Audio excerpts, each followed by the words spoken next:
Arcane, Kraken's Pull, and Purple Sun tore through the blobs of conscript soldiers. Being a god has never been so disgusting, because today, in Total Warhammer 3, we will be using arcane magic, careful diplomacy, and eldritch abominations to subjugate the world and ascend to godliness. Standing in our way are hordes of beastmen, undead armies, and of course, thousands of communists.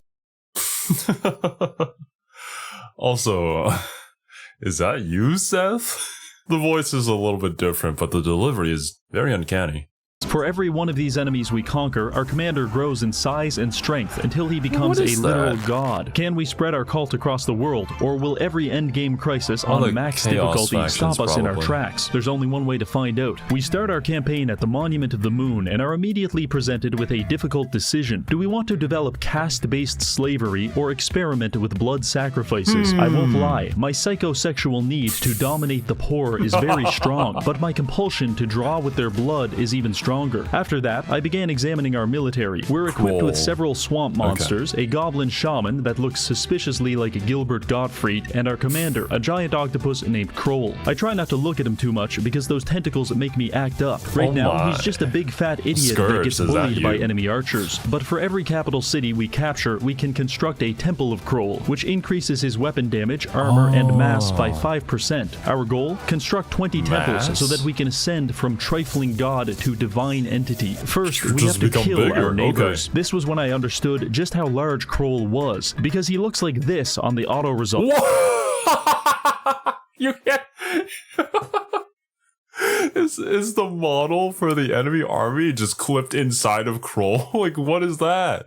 The Beastmen did their best, but after buffing Kroll with sneaky stabbing, he absolutely gutted their army. It's at this point I realized I picked the best faction, because I can take my enemies as slaves and sacrifice them before each battle to increase the potency of my magic spells. More on that later. With the Beastmen currently locked in my basement, I have to choose my next victim. In an effort to quickly monopolize the color green, I decide to start with the Orcs. Unfortunately, all of their cities follow some Latin American naming system, which makes them very hard for me to pronounce. This causes me to vibrate with rage, but it doesn't stop me from auto-resolving them out of existence. In fact, it helped a lot. At this point, I was getting in character as some kind of settlement name auditor, punishing factions with pretentious or unimaginative naming systems, which led me directly to a town in the swamp named Swamp Town. Seriously, guys? I decided to penalize this faction by hiring a group of ogres to beat them to death with mallets. With Swamp Town under new management, we now have regional stability and we can begin developing our economic infrastructure. However, that would be a massive mistake, because when you are playing a lord that looks like this, you are definitely not an economic faction. To put it simply, I need to engage in homicidal behavior on a massive scale. So quickly resuming the wanton slaughter of innocent people, I recruit a second general and launch a preemptive strike against Lord Mazdamundi at Port Reaver. Taking the settlement was quite easy, but surviving what came next was an entirely different matter, because on the next turn, Mazdamundi descended on Port Reaver with all 1,200 pounds of his body positivity and began massacring thousands of innocent Boglars. However, I have confirmed with top scientists that Boglars are in fact not real people. They don't have rights, and we don't have to care when they die. So, no big deal. But it was a big deal on the next turn when Mazdamundi came down to... Like, look at that! They're just... they're making out what... like... Can we not have backed up the model just a bit, or, I don't know, scaled it down to fit the size?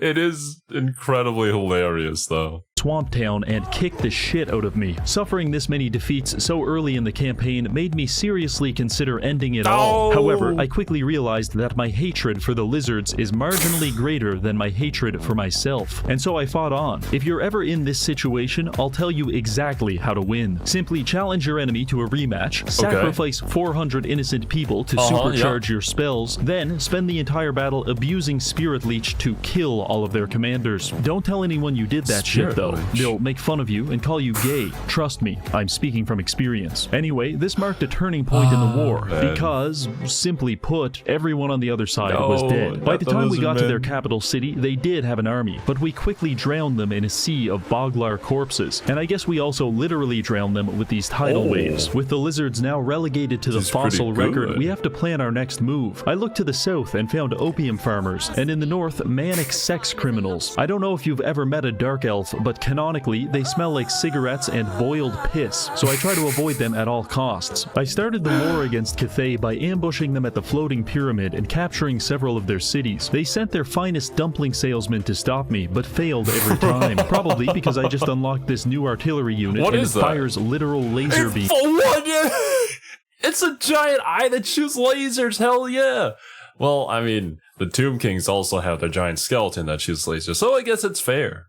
Not too bad. Eventually, Cathay unified their forces with Marcus Wolfhard and fought me at the Monument of Izatal. This was the exact point in the campaign where I realized Kroll is absolutely broken, because I now have tier 2 magic, plus 100% spell intensity from sacrifices, and another 45% from this item. You want to see what that looks like? Look at these spearmen. Yes, I do. Now they're gone. That wasn't sped up. 1,500 people just died in 3 seconds. Now, casting the big spells might seem like the way to go, but I've discovered a more effective method, because after defeating Yon Bo in combat, I gained a trait which reduces the cost of all of my spells by 20%. This makes my tidal wave cost almost nothing. However, because of the slave sacrifices, it's strong enough to wipe out entire squads of archers in one shot. And to add insult to injury, Kroll has the Brood Mother ability, which causes him to summon a miniature kraken whenever he kills enemy units. I'm sure you can imagine just how quickly this got out of hand. I used this one weird trick to accumulate 1,200 kills on Kroll in a single battle. I had this whole army thing wrong. I saw Kroll and thought, disgusting swamp monster for melee combat. But really, he is one of the most well-educated and gifted mages of all time. Anyway, this probably goes without saying, but we won that battle pretty easily. By this point, the Chinese are finished, Marcus is homeless, and if you're an 8-limbed monstrosity, things are going pretty good. We now have 4 capital cities with 2 temples, and more being built every turn. I can taste godhood, and it tastes like dead Bretonians. It's at this point you're probably wondering, Reggie, do you actually have a plan, or are you going to just keep killing people? To which I reply, that is the plan. That's always been the plan. In every single video. In my effort to accumulate as many capital cities as possible, I began physically annihilating the Brets. Sure, they have good cavalry, because their knights are so well trained that they're practically one with their horse. However, my cavalry are literally one with their horse, because I have used dark magic to anatomic. You know, I'm just gonna accept it.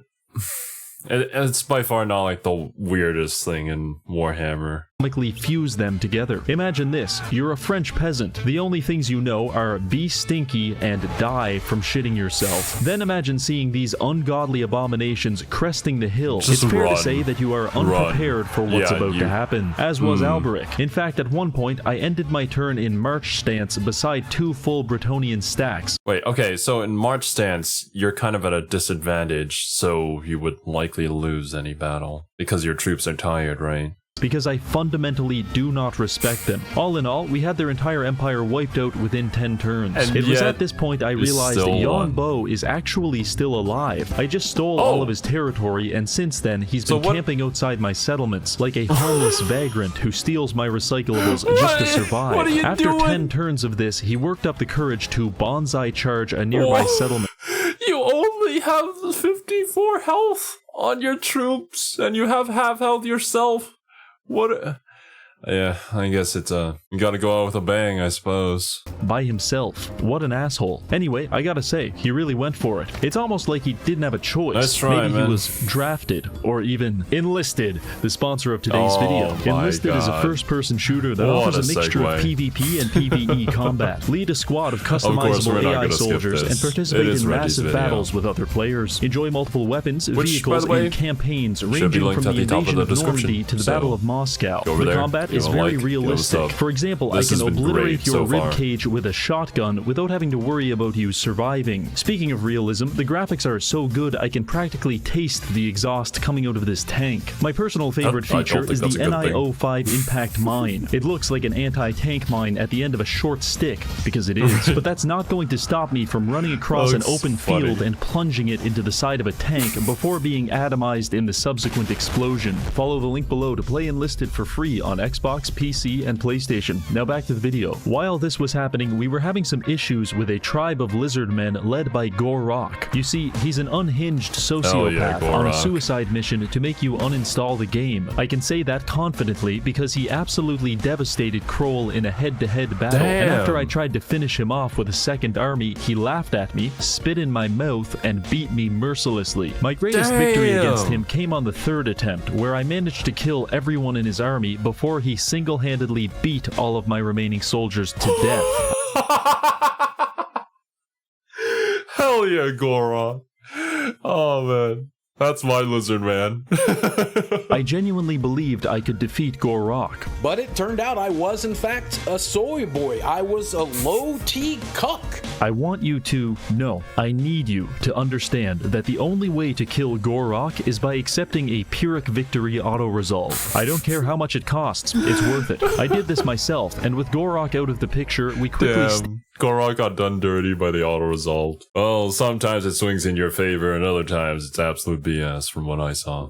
Steamrolled his empire just in time for a bioterrorist to declare war on us. The Skaven decided to take the fight to us, which is really unfortunate for them because we've just upgraded our cavalry to this. What is it and where is its lower jaw? I don't know, but I do know that its anatomical abnormality makes it ideal for swallowing entire rats without chewing. The war with Lord Skrull lasted about 15 turns, and it went something like this. Get attacked by rats, kill literal millions of them, realize you're still outnumbered, somehow win anyway. Siege battle. Lose a siege battle because you didn't see the rats on the south wall and now you don't have any control points. Increase your blood pressure in frustration. Retaliate with tremendous violence. Get ambushed again and again and again. Get so angry that you black out, wake up on the defeat screen and scream into the void. Start winning battles by abusing magic. Don't have mercy. Team up with a demented pirate to destroy their capital cities and eventually the war is over. Well, sort of. You see, it's turn 90 and the endgame event just triggered all of the endgame events. Compared to the rest of the world, we got off pretty lucky, but we do still have to deal with a Vermintide, which means Skrulk is back and he brought 3 of his finest ball washers to cause trouble. We had to fight them using just Kroll and an army of swamp demons. The game thinks we're going to lose, but what it's not accounting for is my strategic unpredictability. In fact, even I don't know what I'm going to do on a second-by-second basis. But I started by casting a lot of spells, and it was going very well. Honestly, I wish I could take credit for this, but there were so many rats I could probably be doing this blindfolded and killing just as many. Rampaging octopi crashed through their front line, tsunamis obliterated their slingers, and my off-brand lizard men chased down all the survivors. All in all, we won the battle, and Kroll came out with over 1,000 kills. At this point, we're only a renegade god with 7 temples constructed, so we still have a lot of work to do. Now I could just be a loser and play this safe, but instead I decided to sail my armies across the ocean and fight the strongest faction on the map, the Tomb Kings. We came ashore on their borders and quickly realized how bad of a decision this was, because every settlement here is totally uninhabitable. I pretended not to be bothered by this, because that seems like the kind of thing a god would do, but in reality it made building and recruiting troops very challenging. Apart from that, the war with Khemri was going quite well. All of their armies were tied up in the east fighting with the dwarves and Tzeentch, so they were woefully unprepared when we showed up and started trashing the place. Part of the issue for them was that I was shamelessly abusing these guys right here. The Balefire Apprentice is a magical ranged unit, and I figured out that by making an entire army out of them, I can absolutely melt just about everything on the Tomb King roster. Even better still is that each one of them has access to Spirit Leech. This spell by itself can drain enemy lords pretty effectively, but since I have 15 apprentices, I can cast 15 instances of it at the same time. Then, remember that I've sacrificed slaves to double the potency Yeah. so we've effectively cast 30 spirit leeches on this poor skeleton, and he has been liquefied within 5 seconds. I'm not proud to say it, but this tactic won us a lot of territory in the desert. It's now turn 108, and things are going very well. We have 11 temples, almost 10,000 slaves, a good chunk of North Africa, and we just unlocked a massive buff for our balefire apprentices. However, this would soon change, because after I pressed the next turn button, every AI on the map entered into some kind of satanic pact to ruin my life. Khemri started pushing aggressively from the east. Then Ikit Claw started attacking us from the north. Following this, some dark elves decide they want to harvest my organs in Lustria. Meanwhile, some wood elves put us on a stretching rack ass first. And finally, gangs of chaos dwarves used a cartoon drilling machine to pop up randomly across Lustria and begin shooting us to death. So basically, we're in a war on 5 fronts.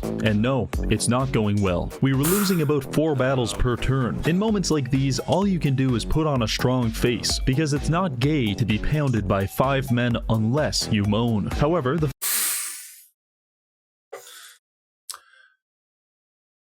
I have learned something new today. fight that really broke me was this one against Ikit. The auto-battler said it was a close defeat, so I thought I could win. I load the map and it seems normal. Then I go cry on the toilet for 25 minutes. For some reason, while I'm away, the map begins to change. The sand is getting marginally brighter by the second. By the time I return, it looks like this. The entire map is covered in some kind of oversaturated... I'm gonna guess it's a graphical glitch or something. Hopefully they patch this out, but like, what? glow that makes it virtually impossible for me to see what the fuck is going on. If it wasn't for the health bars, I wouldn't even know where my units were, let alone that they're currently being shot with Gatling guns. I tried my best to win this fight, but attempting to identify enemy units under these conditions proved remarkably difficult. Oh, you thought you sent your swordsman to go fight some archers. Well, bad news. That's actually a giant mutated rat man, and everyone is dead. This is it.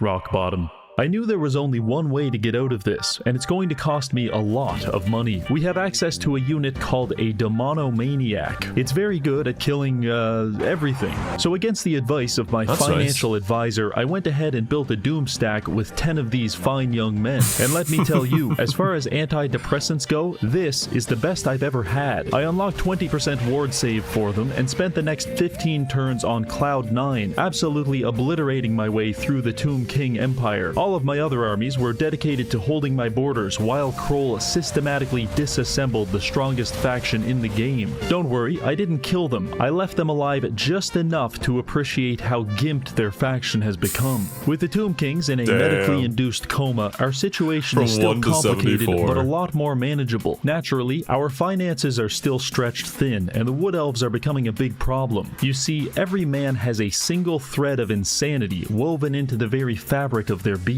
The Wood Elves are made exclusively from these threads, and as such, they've been on a murderous rampage in the north. I've been slowing them down by sacrificing millions of Boglars, but this is not a long-term solution. Luckily, we were able to erect several temples of Kroll in the desert, and we're quickly closing in on godhood. Are we There's almost just a one god? more thing we need, and it's sitting all the way in Ulthuan. I had Kroll take to the seas and make his way there. Sitting patiently in this castle is a weapon of immeasurable power, wielded by a demon named Enkari. We're actually pretty good friends, but not for long, because I'm going to kill him and claim the Sword of Cain. I started the battle, and on paper, we're definitely the underdog, but what the game forgot to consider is this.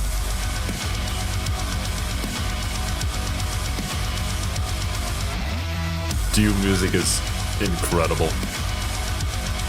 I love it so much.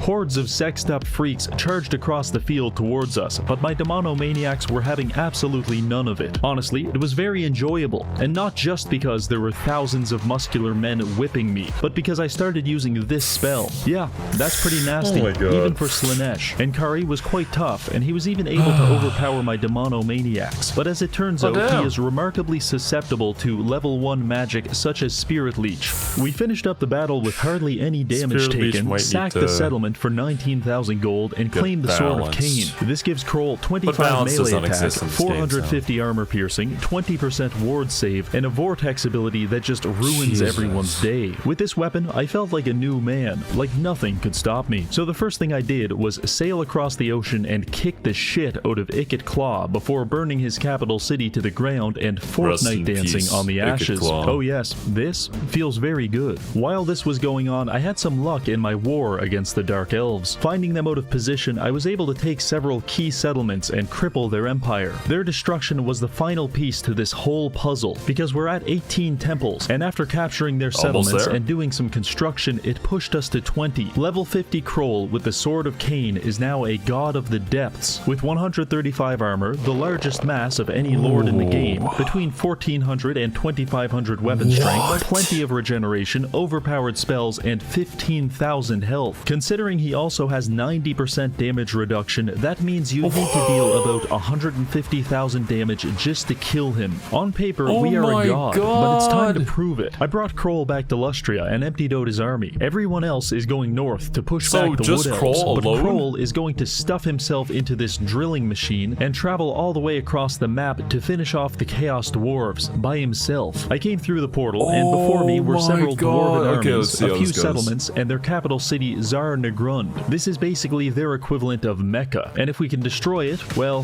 they probably wouldn't like that very much. I started the campaign by castrating Gorazin the Breaker and 700 of his men. Apparently, this was a heroic deed that was easy. On to the next battle. This was where it got interesting, because it's just Kroll versus 5,000 Chaos Dwarves. I drove him straight into the crowd and popped all of his spells while screaming at the top of my lungs. They had about 10 units of archers firing flaming arrows into the side of Kroll for 15 minutes straight, but they couldn't get past his regeneration. The Sword of Cain, Kraken's Pull, and Purple Sun tore through the blobs of conscript soldiers, and eventually I had generated enough power to use this ability. It summons a gang of feral bog beasts that began cleaning out the enemy back line. Wave after wave of dwarves shuffled onto the battlefield, only to be added to the collage of dead bodies that surround Kroll. In moments like these, you might feel bad for the short kings, but in this judgmental and materialistic world, it's not enough to be tall. You have to actively be anti-short. So I did what I had to do and murdered 5,000 dwarves with my bare hands. After cleaning up a few more battles and crashing the game, I had made my way to Zar Nagrund. These rat bastards have been popping up in my territory like post-apocalyptic Mormons for the past 35 turns, and I'm finally going to put an end to it. They didn't make it easy for me though. Kroll charged towards the front gate and absorbed about 15,000 bullets to the face. After breaking through, it wasn't much better. We had to battle our way past centaur demons, flame warriors, and lots of incels, all while being blasted with heavy ordnance. Although, at some points, the artillery was actually working in our favor. You fire cluster bombs at me. I take 10% damage. Everyone else,